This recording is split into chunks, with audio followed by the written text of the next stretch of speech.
Hey, welcome to Violent Minds. My name is Mark Chauppetta, your resident private investigator, and with me is Dr. Keith Ablow, the resident forensic psychiatrist at Violent Minds Central, world headquarters of Violent Minds.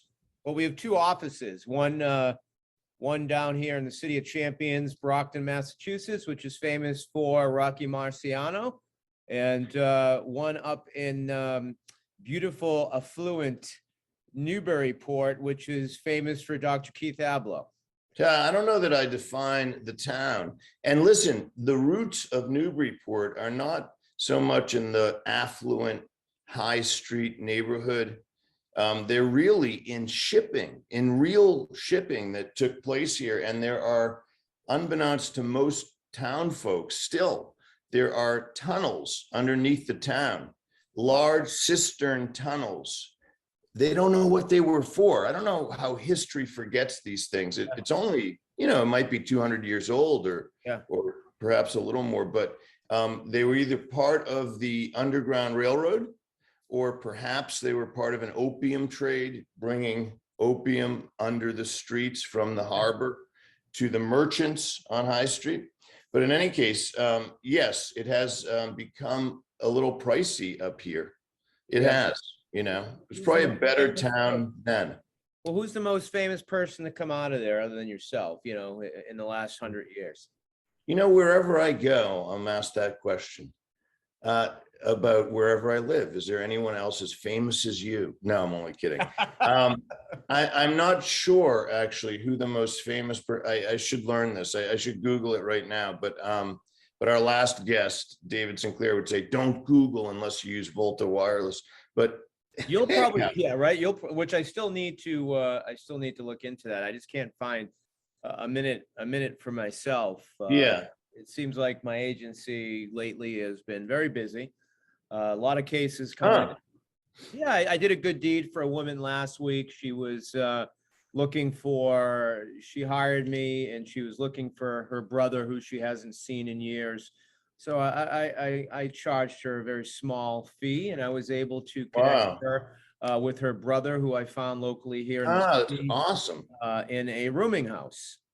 Wow. Living in a rooming house, and so she was happy about that. So yeah, how is he doing? He's doing great. Yeah, he's doing great. Living in a rooming house? Yeah, I mean, there's a lot of rooming houses here.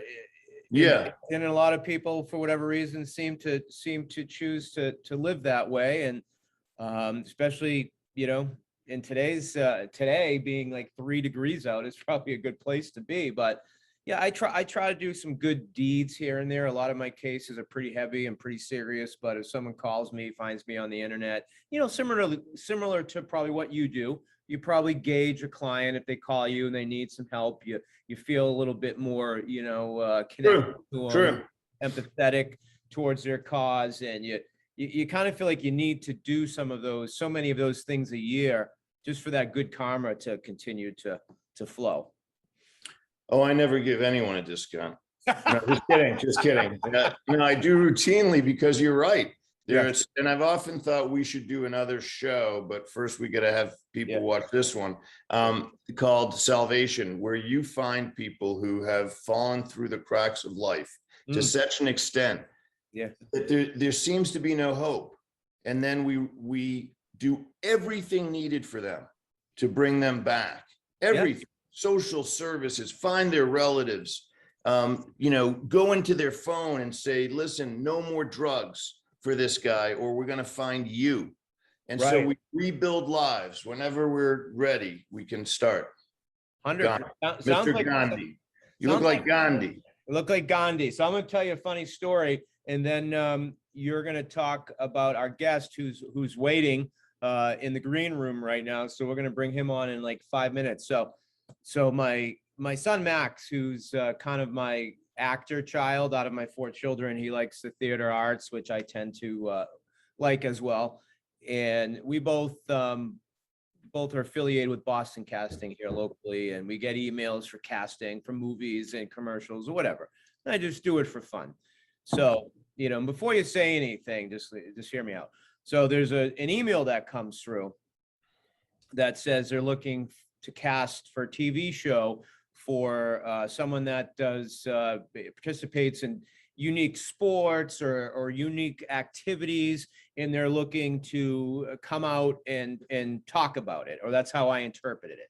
So I wrote back, and I'm always looking for an angle to try to get my, my charity out there, Wheelchair Strong, and my cause with muscular dystrophy. I said, hey, look, I'm a 52-year-old father of 4. I have twin sons with muscular dystrophy, and I participate still at my older age in jiu-jitsu. And, maybe we can, I can kind of come out to a national crowd about what I do locally to promote my kids. So the lady emails me back right away. She says, I need a video. Sounds great. Do a video. So I tell my 16-year-old son, Max, I said, hey, Max, take a look at I need your help. Take a look at this.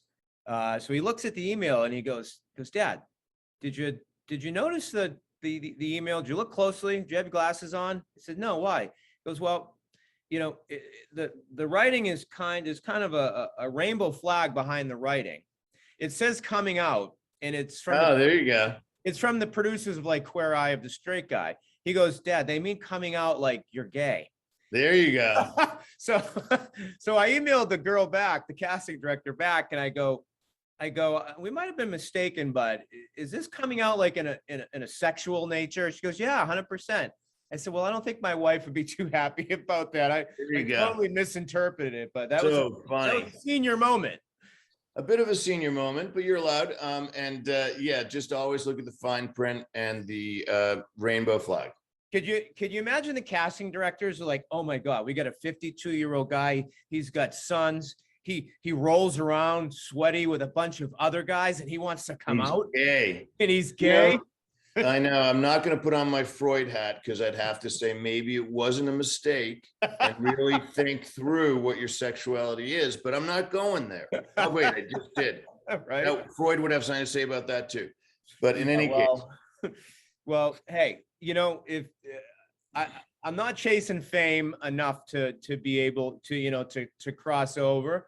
And again, not that there's anything wrong with it. I have no issues with whatever you choose in life that makes you happy. But for me, it wasn't worth getting a national television show. I think my wife would have been a little shocked. Or if the camera crew actually showed up at my jiu-jitsu class, Yeah, or others.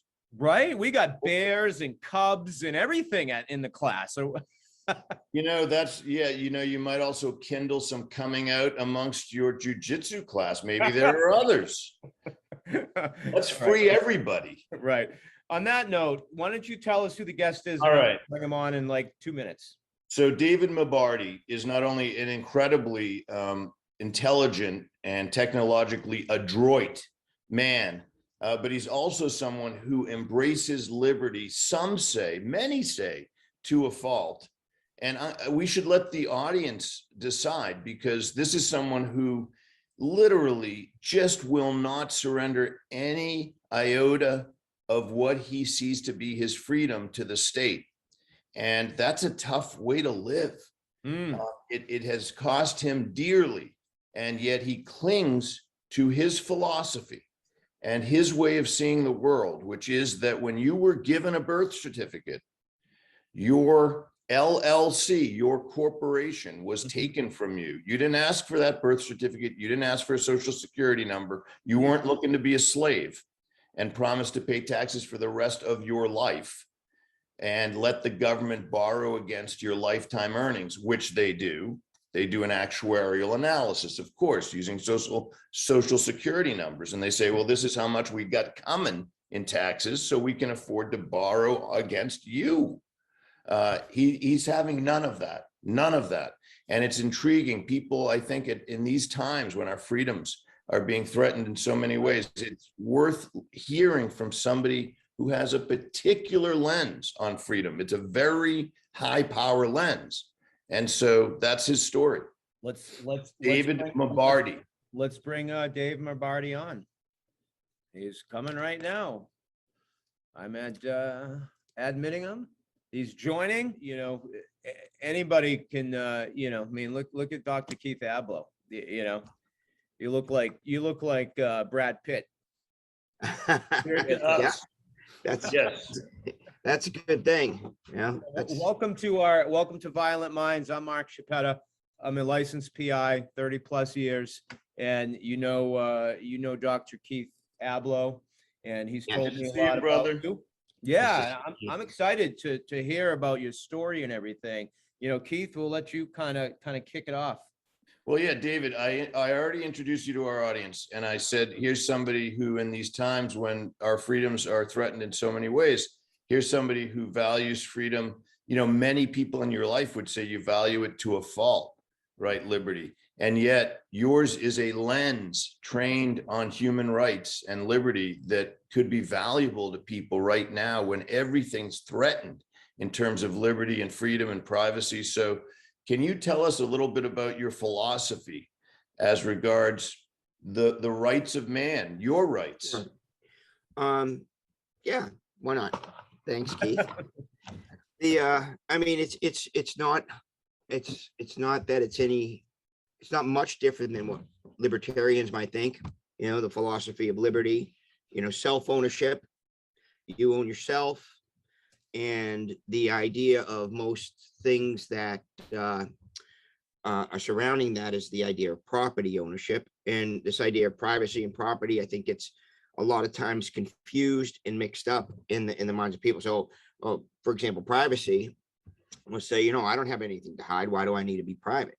They don't realize that we're talking about owning something privately, or we're talking about, just, being able to, have some sense of what being in the private means. I mean, you don't walk around with your pants down every day, I mean, we know those are private parts, and this is just an odd example, but the point is, Well, Keith has no pants on right now. That's why I only see him from the chest up. That's the pay-per-view later, though. That's the don't be getting people thinking they're getting anything free from me. Okay, that's $19.95 a minute, my friend. Okay, tilt the camera down. That's not, it automatically charges your bank account. So, David, tell us more about. Yes, you're right. Privacy is freedom, but go on, please. There's just so many ways to talk about things, and there's so many, like I could talk about my own stories and just the general thing. So let's just talk about a few things in general, like the ideas of self-ownership. Okay. What does it mean? It means that you own yourself, nobody else, you're not anybody else's property. So in the sense of the world we live in today, there are groups of people, let's just call them the courts. And those guys think that it's okay for them to speak for you. So if anybody speaks on your behalf, right, without your consent, then they have just made you their property. That kind of concept. So who has the right to do such a thing? Well, do you have a right to self-determination? Who says who you are? And if you don't know who you are, which so many of us don't, the question becomes, who am I? It's a question, right? So who am I? I own myself. I'm not allowed to be controlled, or I don't have to perform for any group or anyone. And what's the bar there? What's the standard there? The standard is, did I cause you harm, injury, or loss? And that's the question, right? So who in those realms say that, you've caused them harm, injury, or loss? And the answer is, if no one has, then they're convening a court venue in a lot of cases where you have victimless crimes to hold you accountable for what they are calling a crime equivocally. Of course, I mean, not equivocally, but using equivocation, because it's not really a crime, because a crime has to have an injured party, right? So they use the word crime, though, even though it's not. So they're turning things into crimes that are not crimes. In fact, they're code infractions and so on and so forth. But the bottom line is, they're speaking for you and on your behalf, and you've never consented for them to do that. And so there's a whole deception behind it all. And it's a trespass on you because you are your own property. That's my philosophy. So when let's get to the nitty gritty. When you were born and given a social security number by the federal government, was that proper in your mind? Well, it's what it's what's not being said when, you're issued one of these things. Back in the day, all of our parents were very, very trusting. They were very comfortable, and they did not think anybody was trying to railroad them or, gaslight them or dupe them into having some kind of a, social compact, which is really an adhesion agreement, because Right. the, contracts have specific pillars. There's about 8 pillars in contract law. So you sign this thing and they don't show you the fine print. It's like a Rumpelstiltskin deal. Yeah. How old are you, Dave? 51. All right. So we're in the same, you and I are in the same age bracket. Yeah. And you know what? I totally agree with you. And I mean, that's how I was raised with my parents, to be trusting and be trusting of the government and be trusting of what's been put in place. And lately, it seems like myself and a lot of people are starting to change their minds, whether it's the new administration that's in, or just the way of the world. So when did you start to shift? And not to label you by any means, but I guess by definition, the FBI, the government would call, I guess someone like yourself, a sovereign citizen, or, someone that lives autonomous or something along those lines. So when did you start to kind of make that move and become your own free thinking person and take on these ways? Well, I'd say about 20 years ago. Maybe about 20 years ago, I started to see, I was very honest with myself, and I started to, I work with information. I'm a computer person, so a lot of computers. And back then, a lot of people weren't really getting the information, but I was reading and finding information that was unusual. Like, for example, these chemtrails, you see them in the skies. People are coming out today. There's a big documentary called The Dimming or whatever, but on YouTube that just came out. And it's a lot of very, very authoritative people like Air Force admirals and other people who are all speaking out about it. 20 years ago, people were like, "You're crazy. No one's spraying anything on us. What are you out of mind?" So I was really ostracized when I first started thinking this way. I felt like, in the allegory of the cave, that guy who just, got out of the cave, because even everybody's like, you got to stop talking this way. I wanted to let everybody in the world know. I'm like, this is what's happening. This is what's going on. I was so outspoken, and people just shut me down. They called me crazy. I think that's how I met you, Keith. Yeah, that is. Well, I think part of the way that we met was that you were honest in your communications with a police officer. That was part of it, where you'd gone through a yellow light or something, and you were stopped. Your vehicle was stopped. Now, again, a victimless crime. Nobody was hurt. And here you are being issued a citation with certain contractual obligations if you accept it. And you had the temerity to say to the police officer, "By what authority have you stopped my vehicle?" Now, this is a rumble, right, at that point, because you're starting to talk the truth to power. But tell me more, what happened from there? Well, once it got into the courts, they tried to make me, they would say that I was incompetent. So what did they charge? I'm just curious. What did they charge? What did they charge? Were you arrested, and what did they charge you with? I think it had to do with in this particular case, this was a long time ago. Yeah. I think it was having a surfboard on the car inappropriately. I was taking my son surfing for the first time, and we got stopped, and apparently they said something like there was some infraction on the plate that was already going on, or it hadn't been renewed registration or something. But whatever it was, I did get arrested. And in that case, I went to court. When I went into the court, I approached this like, okay, from the jurisdictional standpoint, what's the jurisdiction here? Where's the injured party? Is anybody in this room? So I approached from a common law point. So basically meaning that who's the injured party? I want to face my accuser. All right. Oh, well, the state's accusing me. I didn't ask you what's accusing me. I asked you who. Right. And so then they come back, and then they get this letter in the mail, and it's okay, you're incompetent, or, the court or the judge, deems you incompetent. And I was like, well, what do I do here? And I said, talk to some people I knew back then. They was like, well, why don't you go get a competency evaluation? And that's how I reached out to Keith. I think I met you before that, but I just knew of you at that time was something to do with your computers at the time. But yeah, I went to you for a competency evaluation. Right. And, you know, it's very important. Like, we make light of it. And this was a local event. And this is David and Keith.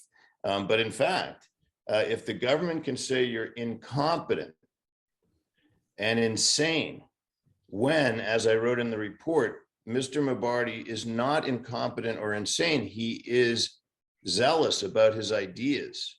He's very smart and intelligent, and that police officer is like a robot. You know, he has certain laws, and if you had just conformed, you wouldn't have been arrested. You just said, "I'm sorry, give me the ticket," and you would have been on your way. And I don't know, you know, what really kind of drove it. I think it was just where my mind was, because at that time, and I think a lot of people like you're talking about today are starting to come to the same conclusions I came to way back when, which I'm grateful for, because I'm starting to feel a little bit legitimized. And I feel, you know, like, wow, you know, this is not as bad as it is. It's a good thing in this way that people are waking up to it and they're becoming aware. So I thought to myself, what happens when somebody you get a little depressed, So, you know, once I started to decide I wanted to live my life honestly for what I was learning, it's like, wow, so many things I thought I knew are actually not that way. So I'm like, okay, well, now I have to kind of relearn all these things. And then if you decide to relearn them, it's one thing, but then if you decide to live your life based on that, that's a whole other thing. And people, and it's not easy. It's a very take an example, money. How do you see money now, whereas you might have seen it a different way before? Well, yeah, money. I mean, clearly, you know, we have you know, this national debt that, you know, is designed to never go down. It doesn't, it only gets worse and worse. So the national debt is money itself is it's a pyramid scheme. It's, you know, but we use it.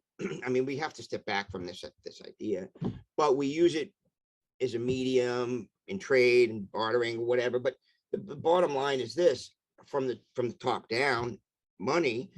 This is a whole other subject, but you have a first lien on every dollar that's spent. So money is bank credits. Okay, so with regard to bank credits, like you bought your house, right? But you don't hold the land patent to your house, do you? You pay taxes on the house. So the house isn't your property. The state owns it. You are a custodian. There's a custodial trust, in a sense, that gets created with the mortgage, the death pledge, you know? So, you know, and that's another thing, is one of the reasons we never really know what's going on, or it's all kind of under the surface, is because of the language that's used as well. It's a corruption of language. It's equivocation. Meaning that they'll use the same word, for example, like person, right? In a sense that, hey, he's a good person. You think you're talking about the man or woman, right? But in a formal or legal sense, they've redefined the word. And you would say that the word person now means corporation or association or anything like what? You know, or and then you take a look at like the Constitution, say, okay, you have right to the security of your person. So even in the Constitution, it's recognized that the person is property. So the person is property, but then the question becomes, whose property? And so what's the person? It's that all caps name. It's that straw man. It's that birth certificate. It's who's on the license. It's who's on the bank statements and so on. It gets, I mean, you know, there's so much going on. There's so much going on, so much to talk about if you really wanted to get into it. How do you live in this world when it's not set up for someone like yourself? Well, right, you know, creatively. Yeah, it was definitely, and it's an everyday challenge to me. I have to overcome fear on a daily basis because I worry about what happens. See, I was stigmatized as a domestic terrorist. I was stigmatized. And I mean, the FBI showed up in my office. They came to me and I'm like, what?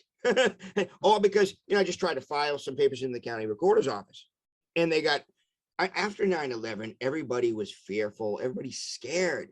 This is, I think this is what we have so much today of. Everybody's scared. I can't, oh my God, I'm going to catch a cold. I'm going to catch COVID.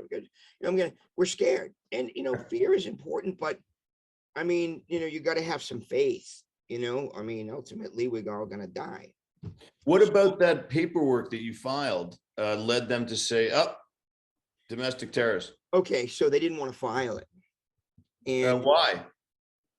they didn't like it. The clerk isn't supposed to file on demand, So basically, the paperwork was a claim for my property. Okay, what was my property? My son. Okay, from my particular philosophy, which is very not very different from libertarian or even transcendental. I mean, in a sense, it's a similar philosophy, but it's Christian. I mean, it's also very Christian. So bottom line is this, we consider our children our property, right? So unless I've caused you harm. At least until they're 18, right? Right. Well, then, and the question becomes why, right? Why do we consider? So because they're not competent. If you're not competent to take care of yourself, like, you can't, son or a daughter, boy or girl, 6 years old, they can't tell if it's a real gun or a toy gun. They don't know the difference. Right. So you can't give them a gun. But do they have a right to a gun? Yeah, they do. But you can't give it to them because they're not competent. They can't be responsible to use it. Right. So what happens? You get the situation where you have to be considerate of that. They're people, they have rights, but at that age, they have to be property. And whose property are they? Well, let me see. I made them. So, we go back to, go to the Catholic Encyclopedia if you want. I mean, anywhere, right? Catholic Encyclopedia will tell you the parents are the closest to God on earth. Okay, wow. Is that what they say? They don't mean it, but that's what they say. But so you get into a situation where the state says we want to say immunize your child, and we insist, and you say, I'm sorry, that's my property, don't mess with me, and then they say you're a terrorist. Right. Well, yeah, so something like that. Pretty much. That's a good scenario. For example, and why is it your property? Not just your property, but your private property. Why? Because you made them privately. Was the state there when you were making that kid? I should hope not. You know what I'm saying? Well, they were when Mark made his son in the Kohl's parking lot, which he spoke before, and nearly named him Cole, like my son, but wanted to spell it Khol. His wife wisely intervened. Yeah, never married that baby mama. Yeah. So she wasn't my property. Well, and that's a questionable item too, is your wife property. But believe it or not, with every licensed marriage, that's not a common law marriage or that kind of thing, with a licensed marriage, the state has embedded themselves into the contract. So the contract becomes, so even when you're divorced and you're separated, the state has embedded themselves in the contract. So all communication and all work has to go through the state, and the state does that through the courts, and the courts again now are just private. So it's so like, is there anything some would say, I think, David, so we need that. We need a powerful entity to arbitrate things like what's fair when you dissolve your household. And neither individual is, well, and this is part of the trouble, is presumed to be a fair person. And hence the court says we will have to be the fair party. Is that, and you would say, why are you presuming me not to be fair? right. And then the only thing they could have is if they were acting on behalf of the other person or the other woman, man, who is, saying, oh, that's not fair. I mean, your best bet would be to have a mediator, an arbitrator, or somebody, or even a family member, or somebody who is just the third party who could come in and work it out. I mean, it's just a negotiation, really. What Right. do you think Yeah, go our on. founding Yes. fathers would be saying right now? Just the way the world has become, What kind because clearly they didn't have it in mind to be like this. What kind of fathers? I didn't quite get. Our founding fathers. Oh, geez, no, they didn't have this in mind. I think that they would say that we lost our way, So we have embed like, for example, you asked me how I live just a few minutes ago, like how Yeah, do I I'm live? curious. Okay. Well, because it's been so many years where you've been attached to these numbers and you're in the computer systems and all of these stuff. Well, what you got to do is you got to put everybody on notice. Say, listen, I'm Take me out of your computers. I don't want any part of what this is. Now that I'm aware of what's going on, I can handle it myself. Thank you for your service. Have a nice day. And so they don't. And how do you put people on notice? Well, no, you send them a notice. You send them paperwork in the mail saying that I'm canceling my account. Go send the DMV, go to the DMV and send them a note saying, thank you very much for your service. You've been wonderful. I'm canceling my account. Please. And then, but you might still drive. Well, you could certainly, again, take your, you can take any household good you want. If you own the property, nobody has a right to touch it. That's the question, comes down to property. Do you own it? Who owns it? You would say that by law, by common law and by Christian philosophy and by these other Christian, religion and otherwise, if you have a car and it is yours, you should be able to operate it without the registry of motor vehicles blessing you. That's correct. So the question comes down to this, okay? How do you know it's yours? How do you know it's yours? With the chain of title is a very important idea. So now you have the certificate of title. So that means the certificate of title is like if you have a pawn shop, you want to go to a pawn shop, you return the certificate of title, they give you back your property, right? So the state issues you a certificate of title, but it's the manufacturer's certificate of origin that is actually the title. And you don't get that. The state gets that. So when the state gets that and the registration is created, they create what they call a custodial trust. Now that custodial trust is, because property and trust has multiple owners in a sense, right? Possession is 9/10 of the law. What's the other 10th? Title. So, the title of the MSO of the car is in the state's hands. So the state says, no, they don't tell you this. They do it covertly, but the state says, no, we own that. Get rid of it, right? But if you have the MSO, they can't touch it. How can you get the MSO? Well, you could contact the state and say, hey, listen, I need you to pay me for my car or give me the MSO. Right. Now, when they do that, they label you insane. Yes. Yeah, right. And you need Ablow to say, no, he isn't. Cut it out. But they won't cut it out. That's the point. No, they'll be, they're gonna challenge those things.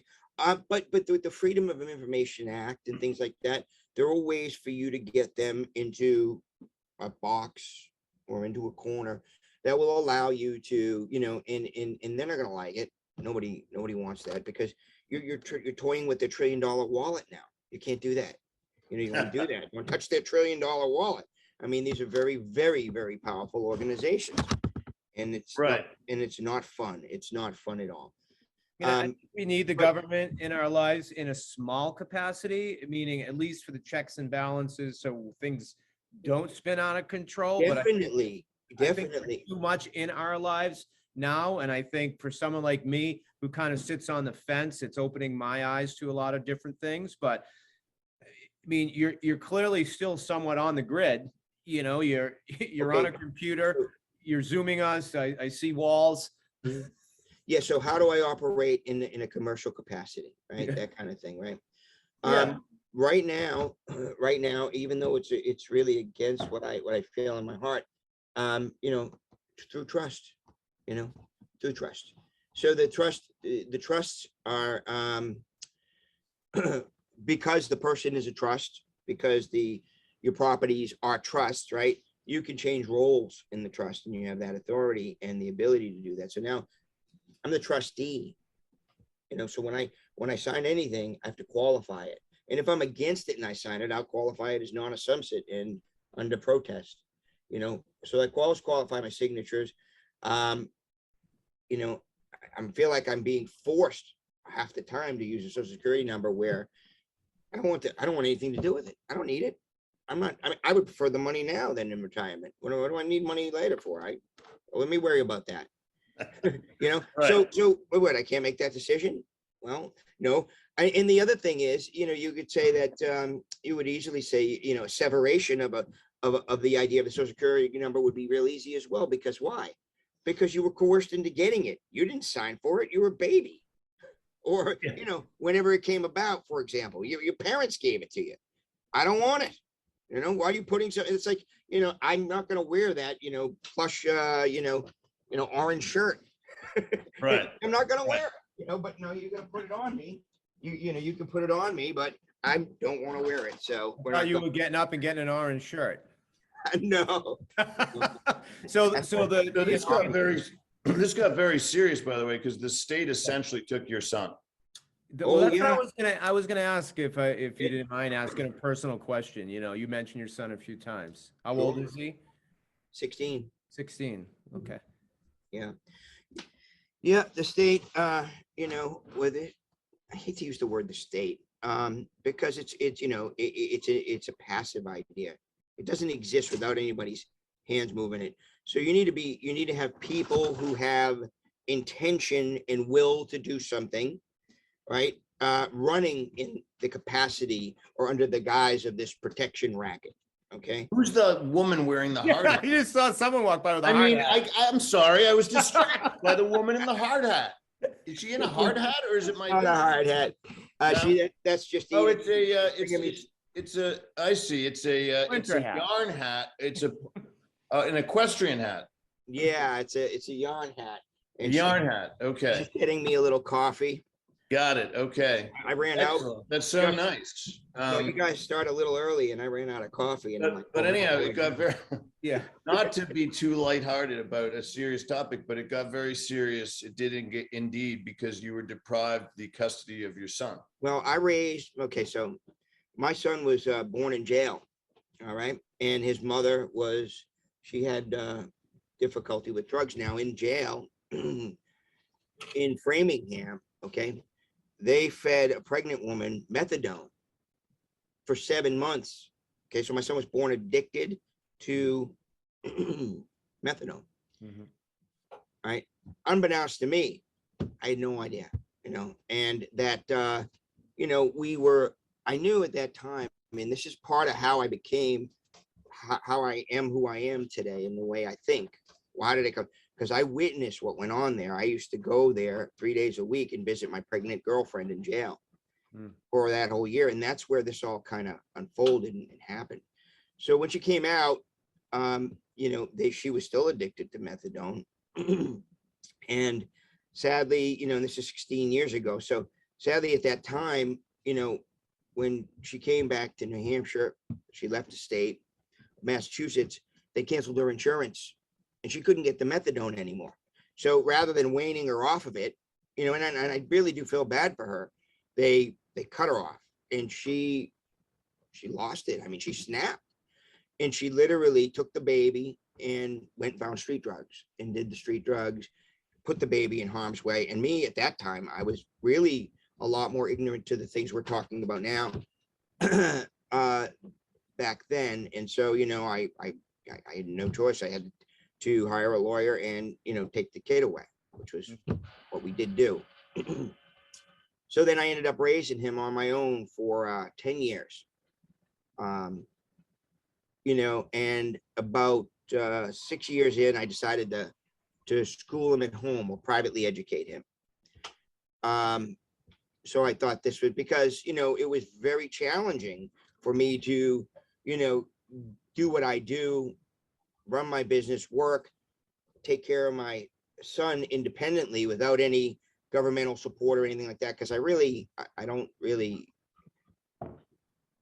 just was really against some of those programs, and I didn't feel I needed them. I have my hands, my feet, my brain. So I decided to school him on my own because of the way that my work works out. And when I had him in kindergarten, I think it was difficult because I was working, I was working about an hour and a half away, and oftentimes traffic, I couldn't get there to pick him up on time. It was extremely challenging. And I said, you know what? This is more paperwork and schoolwork to do at home, which I'm doing with him anyway. Right. Than they're doing with him at school. So what happened? So I just decided, I sent them a nice little notice in the email. Thank you so much. We love your school, but it's much more convenient now for me to educate my son privately. Thank you. We won't be coming back next year. So, and they were okay. I didn't say anything, but then I did get something in the mail about their very specific rules and regulations surrounding homeschooling. Okay. Mm. So I said, Mm. okay, I'm not homeschooling. I'm Yeah. privately schooling. Right. Here we go. Yeah. So, that's my son. I made him privately. Okay. Yeah. I'm schooling him privately. I will mold and help him shape his brain. As I said, I actually wanted him to be an apprentice, and he loved it. He loved it. He loved computers. He loved working, and I taught him to play piano. He's a great piano player, even today. And well, let's just say that they, when they took him, they changed his name. Mm. Yeah. Oh yeah. They changed his last name so they could take him. And then they really did it in a very, very shady way. They held me for 5 days without even an arraignment, nothing. Held me Jail. Who in jail for 5 reported? days. Who reported you? The school district? Well, okay, so that gets a little interesting. His mother, we were talking about after I'd homeschooled him for about 5 years. But she was still alive and on this. Yeah, and we were still talking. The grandmothers, my mother, his mother, and his grandmother on both sides, they wanted to put him in a public school. And I had been homeschooling for 5 years. I was okay with it. I was like, you know what? If you guys or you girls can manage this, that's great. Feel free, but these are the only requirements I have. And so I said, Including. right. Well, one of them was that they follow the civil rights guidelines from the federal government, which I thought were pretty good, because there are things people don't know. You don't have to give the school certain information. You don't have to have a social security number to go to school. Well, so that kind of thing. So there was a few, the list probably had about 4 or 5 things on there. As long as you guys meet these requirements, I wrote them down for them. Go in there and yeah, why not get him back in the public school? Have at it. His mother and the grandmothers, they're nice people. They have a right to some say in the boy's life. It's not just me. I'm not it would be wrong for me to do that. And I said, you know what? I said, I don't want to be involved in that. I want to homeschool. I have been homeschooling, but since you guys want this, go for it. So here's where it went south. The mother and the grandmother went into school with my list. They saw the list and they reported me to mandatory reporters. That's what they're called now. Yeah. So of course, they only use that idea when it benefits them and their agenda. They don't use mandatory reporting if it doesn't benefit them, because I tried to get them to use it and they wouldn't, even though they had the obligation. So anyways, neither here nor there. After that point in time, start getting calls from social workers. And I said, okay, sure, I'll be happy to talk with you. I'm working right now. Let's meet tomorrow. I was really acting in good faith with them. And this lady was flipping out on the phone. Where is he? Blah, blah, blah. I said, listen, lady, I'm not sure I have any obligation to tell you anything. I'm not even from this state. Okay. So I'm not sure, but I'll be happy to. I was literally at a client's office when I get this call. So she says to me, she starts screaming and yelling at me. I said, listen, lady, do you have an oath of office or something? I've never been talked to this way. What is going on here? Where is your son, Bubba? Where is he right now? Right? I don't even know you. What am I going to tell you anything about me for? I tell you what I will do is I'll call you back. We can meet. We can have coffee, whatever you want. Let's talk in the morning. If you don't tell me where he is right now, you're going to regret it, she says. Mm. I was like, okay, have a nice day. And so little did I know at that time, they put out this idea into some kind of alerting system or whatever, that I kidnapped my own kid. And so how is it possible? I raised him for 10 years by myself and had a legal court order to do, backing me up in this world of legal bullshit, which by the way, has nothing to do with lawful.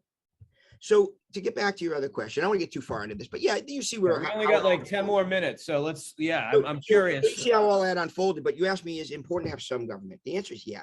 Government exists for one purpose only one, and that's to protect your property. What's your property? everything. Your freedom is your property. Okay. Your time is your property. Your your speech is your property. Your children are your property. Your property is you and everything that has to do with you. So if you're not free to go about, your day for your own enjoyment and happiness, then somebody is trespassing on your property.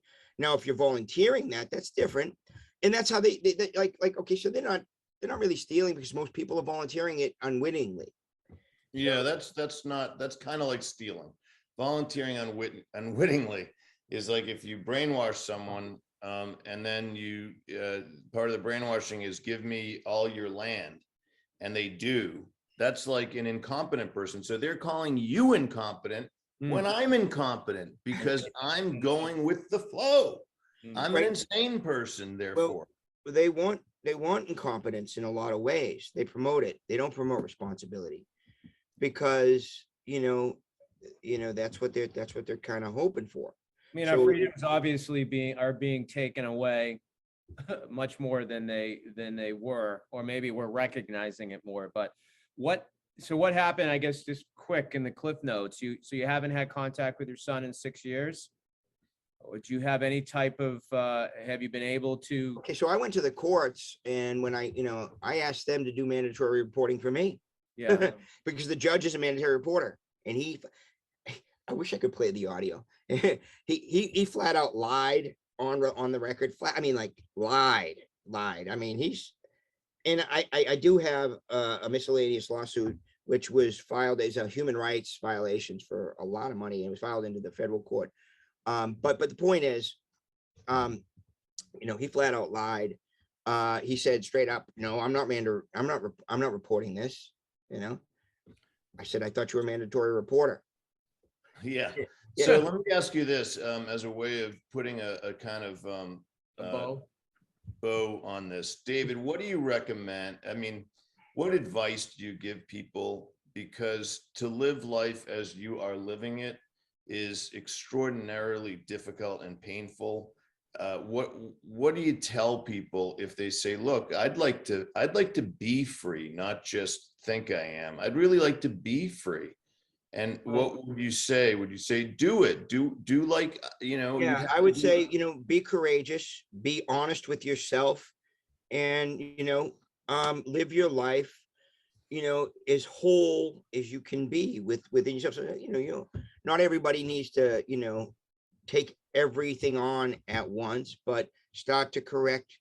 I always say to myself, I'm just trying to correct a few wrongs, right a few wrongs, in my own life, so that I can have peace of mind. I can be peaceful. I say, have faith. Don't be so fearful.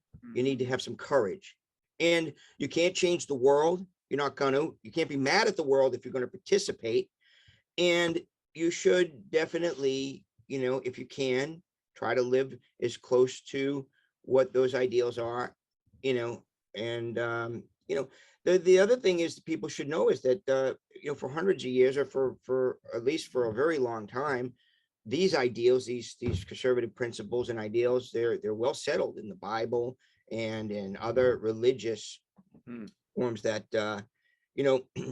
we've kind of been separated from, like do unto others, and in the scripture is very simple, don't condemn a man before he's had a chance to face his accuser, or that kind of thing. Well, with Keith, don't covet your neighbor's wife. Yeah, that too. Yeah. Yeah. Is that people coveting my ex-wife, or are you saying I covet everyone's wife? Which is there is some truth to that. I'm gonna have to reflect on that.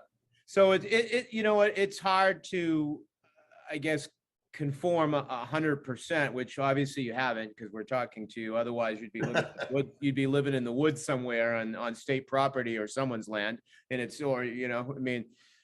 but do the best you can, I guess, for yourself, and try to make certain changes in your own life. So like you said, so you can kind of live with yourself and be comfortable with yourself. So maybe everyone needs to take that advice and do that. But it's also, try to unravel the things that you think, okay, well, I know that can't be true. They're not spraying anything in the skies, but it's right there. Right. They're not, and try to accept things that you might not want to believe the truth. So they're like, okay, let me go figure out what's really going on, and People don't be want your afraid of that. advice. If people want some advice, can they contact you, or that's impossible to do, or Oh, sure, contact me. Yeah, how? you can email me, david@bigdm.org. At Big DM? Yeah, Yeah, we'll put bigdm.org. that up on the, I mean, I have a lot of email addresses, but that one would be good for this. David@bigdm.org. Correct. I Yeah, have, we'll put that up. that'd be great. Yeah, I mean, So I might people have can some get some questions. advice or some help with their computers, for that matter. Because you Yeah. are, man, you are a whiz with computers. Thanks. Thank And a you. musician, I hear. Did Keith say you're a musician. musician? Say again? You a musician? Oh, yes, I'm a songwriter and a musician, a guitar player. Been playing for many years and, do a lot of recording. I put out some CDs and things like that. Where do we Mostly a get the spiritual CDs? endeavor, but How do we get the CDs? you can Email check them. out some stuff on iTunes Email and them. Spotify but I can send out some links to different things that we put out there for sure. Do Awesome. you write know- music based on your your ideology in life and everything, or Yes, actually, it's an outlet for me. Yeah. It's and people seem to say they do like some of the songs, but yeah, the truth will come out in the songs. One song I wrote is called Forsaken, and it's about forsaking the truth for the lie. The Foo Fighters just got pulled off of YouTube for writing a song that was, I guess, about the withdrawal in Afghanistan. Oh, But wow. they were put back on and subsequently apologized to. But isn't that what this whole world used to be about? Well, isn't pretty much every song from the 60s and 70s, about war? Yeah, Oh, yeah, won't yeah. get the Who, The Who, and that is a great example. Those guys are just, like won't get fooled again. Who are you? Isn't that what we talked about? Know who Yeah. you are? Who are you? They were writing songs like this. I think the English bands, for some reason, were tapped into Welcome to the Machine. The Yeah. meat grinder. We don't need no Now you education. can't do that. Now that's a Right. violation of they're violating our First Can't do it Amendment anymore. right. I mean, Well, that's sad because, but that is how they indoctrinate and shape it's through the arts, believe it or not. They shape your way of thinking through the arts. I mean, you see now, you go watch Star Trek Discovery, for example, you got the primary woman's name, her name's Michael. You follow me? You catching what's going on here? And Yeah. she's the captain. yeah, yeah. And I'm scratching my head, and she's a black woman, which is fine. And the fact that she's named Michael is fine, and the fact that she is a woman and she's a colored woman, right? Bottom line is this, okay? I think it's great, but what are they communicating in the innuendo sense or in Right. Yeah, What's that show called? Oh God, it's the show about the family. It's for Sofia Vergara is in it. Modern Family. Modern Family. It's like, oh, this is wonderful. This couple, two men, has adopted a child who's a female. This is great. It's just one big family. And all other forms of different expression. Now, I'm not the police. I'm not anybody who's going to tell people what to do, but I do see that in entertainment, they're telling you, hey, don't think that it needs to be a man and a woman. Don't think that you're necessarily a man or a woman. You might be the opposite of what you thought you were born as. Right. Yeah, they want you to question that kind of thing about yourself because they don't want you to know yourself. They want you to identify with who you are and maybe with some of the other things that might be more important. Your question. And sperm count's going down to 0. Did you know that? Sperm count, when they study it, is going to 0. Wow. And by like 2045. And here we are arguing about, should we get 4 vaccines or 3? Which should it be? when literally our genitalia are shriveling to nothing. Well, that's an age thing. It doesn't Also, want you to be a man. that's also an age thing. I mean, we're in our The 50s. state doesn't want you to be a man. Okay, it's castration nation.